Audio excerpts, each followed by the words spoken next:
नमस्कार, आशा करता हूँ आप ठीक होंगे। तो हमने ना जाने ही आपको कितनी सीरियल किलर की कहानी सुनाई है, लेकिन जो मैं आज आपको कहानी सुनाने जा रहा हूँ, वह इन सब से अलग है।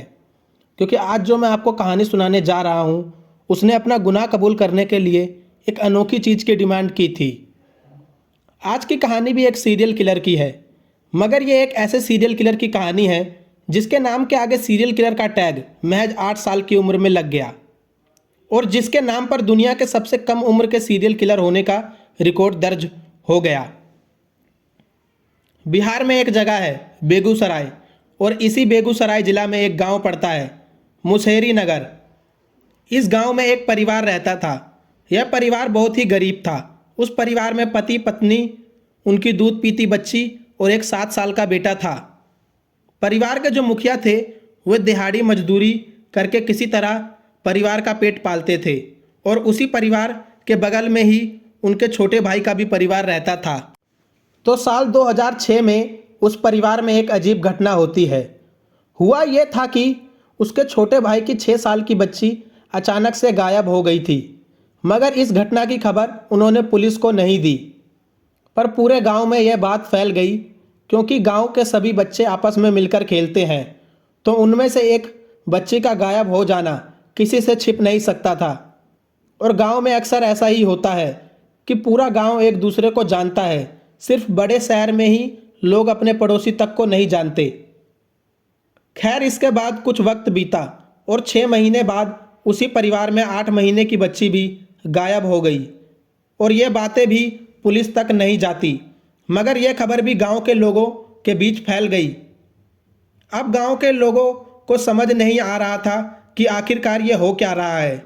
सिर्फ 6 महीने के अंदर ही गांव के एक ही परिवार के 2 बच्चे गायब हो चुके थे, और अब मुसहरी गांव के लोगों में भी थोड़ी दहशत फैलने लगी थी। इसके बाद सिर्फ 3 महीने और बीते ही थे कि साल 2007 में उस गांव में एक और 6 महीने की दूध पीती बच्ची गायब हो गई। पर इस बार पहली बार ऐसा हुआ कि जो बच्ची गायब हुई वह उस परिवार की नहीं थी जिस परिवार की पहले भी 2 बच्चे गायब हुए थे, बल्कि वह बच्ची एक दूसरे परिवार की थी। हुआ यह था कि जहां यह परिवार रहता था, जिनके 2 बच्चे गायब हो गए थे, उनके पड़ोस में ही एक चुनचुन देवी नाम की औरत रहती की थी। उसकी एक 6 महीने की बच्ची थी जिसका नाम था खुशबू। तो चुनचुन देवी अपनी बच्ची को वहीं के एक प्राइमरी स्कूल में खिला रही थी। अचानक से उसे घर का एक काम याद आया, तो वह अपनी बेटी खुशबू को वहीं स्कूल में सुलाकर चली गई। थोड़ी देर बाद जब वह वापस स्कूल लौटी तो वह देखती है कि खुशबू गायब हो गई है। उसके बाद चुनचुन देवी उसे पूरे गांव में ढूंढती है, तमाम रिश्तेदारों से पूछती है, पर खुशबू का कोई नामो निशान नहीं मिलता।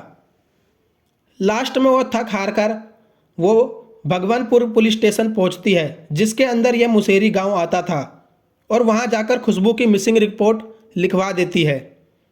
अब यह पहली बार हुआ कि गांव से किसी बच्ची के गायब होने की रिपोर्ट पुलिस तक पहुंची। इसके बाद गांव में पुलिस आती है, वह भी खुशबू को इधर उधर ढूंढती है और लोगों से पूछताछ करती है, मगर खुशबू का कुछ पता नहीं चलता। पर पुलिस पूछताछ के दौरान पुलिस को यह पता चलता है कि गांव से पहले भी 2 बच्चे गायब हो चुके हैं, और वह दोनों बच्चे एक ही परिवार के थे। तो पुलिस अब उस परिवार के पास पहुंचती है और खुशबू के बारे में पूछताछ शुरू करती है। थोड़ी देर की पूछताछ के बाद वह परिवार अपने 8 साल के बच्चे अमरजीत सदा को बुलाते हैं और कहते हैं, अगर खुशबू के बारे में कोई कुछ बता सकता है तो वो यही है। पुलिस को यह बहुत अजीब लगता है कि आखिर एक 8 साल के बच्चे को यह सब कुछ कैसे पता होगा, मगर फिर भी पुलिस सोचती है कि चलो क्या पता इस बच्चे के जरिए कोई सुराग मिल जाए। तो अब पुलिस उस 8 साल के बच्चे अमरजीत सदा से पूछती है कि बेटा, तुम्हें पता है कि खुशबू कहाँ है? तो पुलिस वाले को यह सवाल सुनकर वह हंसने लगा। पुलिस ने दोबारा पूछा तो वो फिर हंसते हुए बोला कि हाँ, मुझे पता है। अब पुलिस ने पूछा कि यह बताओ कि खुशबू कहाँ है? तो वह फिर कुछ नहीं बोला, बस वो उनके सवाल पर हंसे जा रहा था। जितने भी पुलिस वाले वहाँ थे वो सब की शक्ल बार बार देखता और हंसता। पुलिस वालों को भी लगा कि वे शायद अपना टाइम इस बच्चे पर ख़राब कर रहे हैं, क्योंकि उससे खुशबू के बारे में जितनी बार पूछा जाता वह उनकी तरफ देखकर हंसता ही रहता। फिर भी पुलिस उससे खुशबू के बारे में पूछती रही कि शायद उन्हें कोई क्लू मिल जाए, कोई सुराग मिल जाए। इसी बीच एक बार अमरजीत बोल पड़ा और कहा कि अगर मुझे बिस्कुट दोगे तो मैं सब बताऊंगा। अमरजीत की यह बात सुनकर पुलिस वाले बाहर से उसके लिए एक बिस्कुट का पैकेट लाए और उसे दे दिया। बिस्कुट का पैकेट मिलने के बाद उसने बिस्कुट खोला और खाने लगा। उसके बाद पुलिस ने फिर पूछा कि अब बताओ खुशबू कहाँ है। तो बिस्कुट खाते खाते अमरजीत बोला कि मैंने उसे खपड़ेल से मारकर सुला दिया है। यह बात सुनकर पहले तो पुलिस वालों को लगा कि यह क्या बोल रहा है। फिर उन्होंने अमरजीत से दोबारा पूछा तो उसने दोबारा यही बात बोली। अब पुलिस वालों का भी थोड़ा इंटरेस्ट जगा, तो उन्होंने पूछा कि अच्छा तो यह बताओ कि तुमने खुशबू को कहाँ सुलाया। तो वो बोला कि चलो मैं वो जगह दिखाता हूँ। इसके बाद अमरजीत उन पुलिस वालों को अपने साथ लेकर उस प्राइमरी स्कूल से थोड़ी ही दूर एक सुनसान जगह पर ले गया और वहाँ पहुंचकर एक झाड़ी की तरफ इशारा करते हुए बोला कि मैंने उसे यहीं सुलाया था। पुलिस उस झाड़ी के पास गई तो वहाँ एक छोटा सा गड्ढा था जो कि घास फूस और पत्तों से ढका हुआ था, और जब पुलिस ने वह घास हटाई तो उसमें से खुशबू की लाश निकली। यह देखकर पुलिस वाले भी दंग रह गए कि एक 8 साल का बच्चा जो बोलता कम है और हंसता ज़्यादा, और जिससे सिर्फ इसलिए पूछताछ की गई थी कि ताकि कोई सुराग मिल सके, मगर अंत में वो बच्चा ही कातिल निकलेगा, ऐसा पुलिस वालों ने भी दूर दूर तक नहीं सोचा था। इसके बाद पुलिस ने खुशबू के मर्डर करने के जुर्म में अमरजीत को गिरफ्तार कर लिया और उसे अपने साथ पुलिस स्टेशन ले गई। मगर अमरजीत अब भी पुलिस स्टेशन और पुलिस वालों को देखकर हंसे जा रहा था। शायद उसे कुछ पता ही नहीं था कि यह पुलिस क्या है, पुलिस स्टेशन क्या है और कानून क्या है। पुलिस स्टेशन पहुंचने के बाद पुलिस ने अमरजीत से पूछा कि तुमने खुशबू का मर्डर कैसे किया। तो वो बोला कि पहले तो वो खुशबू को प्राइमरी स्कूल से उठाकर उसे गांव के बाहर एक सुनसान जगह ले गया। फिर वहां ले जाकर उसने पहले तो खुशबू का गला दबाया और बाद में वहीं खेत से एक ईंट उठाकर उसके सर पर मारा। इसके बाद वह खुशबू को वहीं एक छोटे से गड्ढे में छुपाकर वहां से भाग गया। अमरजीत की यह बात सुनने के बाद पुलिस को तो 2 बच्चों की भी याद आ गई जो खुशबू से पहले भी उस गांव में गायब हो चुके थे और जो अमरजीत के परिवार के ही थे। तो पुलिस को लगा कि वो दोनों बच्चों के गायब होने में भी इसी का तो हाथ नहीं है। इसलिए पुलिस ने अमरजीत से पूछा कि यह बताओ कि तुमने और किस किस को खपड़ेल से मारकर सुलाया है। यह सवाल सुनकर वो फिर हंसने लगा और बोला कि और बिस्कुट के पैकेट दोगे तो मैं बताऊंगा। फिर पुलिस वाले ने बिस्कुट का एक और पैकेट मंगाया और उसे दिया। उसके बाद अमरजीत ने 2 और नाम लिए जिनका उसने मर्डर किया था, एक अपनी बहन का और दूसरी अपनी चचेरी बहन का। यह बात सुनते ही पुलिस वालों के पैरों तले जमीन खिसक गई, क्योंकि उनके सामने सिर्फ 8 साल का एक सीरियल किलर बच्चा बैठा था जो कि एक के बाद एक 3 मर्डर कर चुका था, जिसमें से 2 मर्डर उसने अपने ही परिवार के किए थे। उसके बाद पुलिस वालों ने अमरजीत के चाचा और उसके माँ बाप को पुलिस स्टेशन बुलाया और उनसे इस बारे में पूछताछ शुरू की। तो उन्होंने पूरी कहानी सुनाई और कहा कि हाँ, अमरजीत ने आज के तकरीबन 9 महीने पहले 2006 में पहला कत्ल चाची की 6 साल की लड़की का किया था, और उसे भी ठीक खुशबू के जैसे ही गला घोंटकर और पत्थर से मार के डाला था। और तब अमरजीत की उम्र सिर्फ 7 साल थी।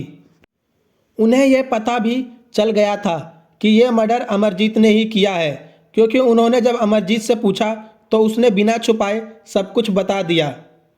फिर उसके करीब 6 महीने बाद अमरजीत ने अपनी खुद की ही 8 महीने की बहन का भी मर्डर कर दिया। यह मर्डर उसने ठीक वैसे ही किया था और बाद में एक्सेप्ट भी कर लिया। उसके बाद पुलिस वालों ने उनसे पूछा कि अगर आपको यह पता था तो ये मर्डर अमरजीत ने ही किए हैं तो आपने इसकी खबर पुलिस में क्यों नहीं की? तो अमरजीत के माँ बाप ने बताया कि जब उसने अपनी चाचा की लड़की का मर्डर किया तो हमें लगा कि ये उसने अनजाने में किया है और लड़ाई के दौरान ही उसके हाथों से यह मर्डर हुआ है, इसलिए हमने अमरजीत को समझा बुझाकर छोड़ दिया। मगर जब उसने अपनी बहन को मारा तो इसके बाद उन्होंने अमरजीत की खूब पिटाई की। तो वो बोला कि आज के बाद वो ऐसा नहीं करेगा, इसलिए हमने इसे एक और मौका दिया और माफ़ कर दिया, क्योंकि मारने वाला और मरने वाला हमारे ही परिवार के थे, इसलिए हमने इसे एक फैमिली मैटर, पारिवारिक मामला मानते हुए पुलिस में इसकी कोई कंप्लेन नहीं की। पुलिस ने अमरजीत के माँ बाप और चाचा के ये बयान दर्ज कर लिए, मगर अब भी उनके मन में एक और सवाल था कि आखिर क्यों अमरजीत ने 3 बच्चों का मर्डर किया, क्योंकि हर एक मर्डर के पीछे कोई ना कोई वजह होती है और इसका जवाब सिर्फ अमरजीत ही दे सकता था। अब पुलिस ने अमरजीत से फिर उसी की भाषा में पूछा कि तुमने इन 3 बच्चों को जो मारकर सुलाया वो आखिर क्यों किया? तो वो बोला कि मुझे ऐसा करने में मज़ा आता है, जब मैं इन्हें दर्द में देखता हूँ, तकलीफ़ में देखता हूँ तो मुझे बहुत अच्छा लगता है। अमरजीत की ये बातें सुनकर पुलिस वालों को लग गया कि यह कोई नॉर्मल बच्चा तो नहीं है और इसकी दिमागी हालत भी ठीक नहीं है। उसके बाद अमरजीत को साइकाइट्रिस्ट के पास भेजा गया। उन्होंने अमरजीत के दिमाग की जांच पड़ताल की। काफ़ी स्टडी करने के बाद अपनी रिपोर्ट में उन्होंने यह बताया कि अमरजीत कंडक्ट डिसऑर्डर की नाम की एक दिमागी बीमारी का शिकार है, जिसकी वजह से उसे किसी को तकलीफ़ में देखने और दर्द में देखने में बहुत खुशी मिलती है। उसे पता ही नहीं था कि वह किसी का खून कर रहा है, ना तो उसे यह पता था कि किसी की जान लेने क्या होता है, और ना ही उसने जो किया वो उसको गलत नज़र आता था, और शायद इसलिए ही वो पुलिस को देखकर घबराया नहीं और पुलिस स्टेशन और पुलिस वालों को देखकर हंसने लगा। इन सब के बाद अमरजीत को अदालत में पेश किया गया और क्योंकि वो नाबालिग था तो उसे बाल सुधार गृह में भेज दिया गया। मगर इस घटना ने अमरजीत का नाम पूरी दुनिया के सबसे छोटे सीरियल किलर में दर्ज कर दिया और आज भी सबसे छोटे और यंगेस्ट सीरियल किलर का रिकॉर्ड अमरजीत सड़ा के नाम पे ही है। तो आज की कहानी में बस इतना ही। आज की कहानी आपको कैसी लगी कमेंट में बताइएगा ज़रूर, और हमारे इस चैनल को लाइक व सब्सक्राइब और कमेंट भी करिएगा। धन्यवाद।